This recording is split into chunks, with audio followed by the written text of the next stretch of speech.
ડભોઈ તાલુકાના સાઠોદ ગામ પાસે નર્મદા કેનાલના રિપેરિંગમાં ભ્રષ્ટાચારની ગંધ. અધૂરું કામ છોડી કોન્ટ્રાક્ટર રફુ ચક્કર. ડભોઈ તાલુકાના સાઠોદ ગામ પાસેથી પસાર થતી ધારિયા નર્મદાની શાખા કેનાલમાં ભ્રષ્ટાચાર અને તંત્રની મિલીભગતનો જીવંત નમૂનો જોવા મળી રહ્યો છે.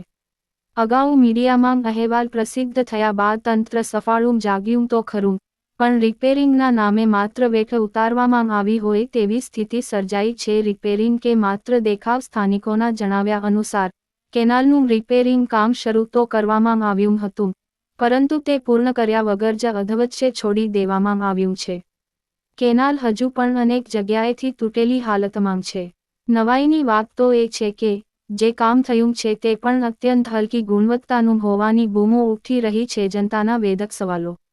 કેનાલની હાલત જોઈને જનતામાં ભારે રોષ જોવા મળી રહ્યો છે અને લોકો નર્મદા નિગમના અધિકારીઓ સામે સીધા સવાલો ઉઠાવી રહ્યા છે. શું અધિકારીઓ એસી ઓફિસમાંથી બહાર નીકળીને ક્યારેય સાઇટ વિઝિટ કરે છે? કોન્ટ્રાક્ટરે કામ અધૂરું છોડ્યું હોવા છતાં તેને પેમેન્ટ કેવી રીતે કરી દેવામાં આવે છે? શું કોન્ટ્રાક્ટર અને અધિકારીઓ વચ્ચે કોઈ ઘી કેળા જેવી ગોઠવણ છે? અધૂરું અને ખરાબ કામ શું વિકાસની વ્યાખ્યામાં આવે છે? ભ્રષ્ટાચારનો અનોખો ખેલ. વાહ ભ્રષ્ટાચાર વાહ! આ શબ્દો આજે સાઠોદના ખેડૂતો અને જનતાના મુખે સાંભળવા મળી રહ્યા છે. જ્યારે કેનાલ હજુ પણ તૂટેલી છે, ત્યારે કયા આધારે આ કામને પૂર્ણ બતાવવામાં આવ્યું? જો અધિકારીઓ ખરેખર જાગૃત હોત તો કોન્ટ્રાક્ટરની હિંમત ન હોત કે તે જનતાના પૈસાનો આવો વેડફાટ કરે.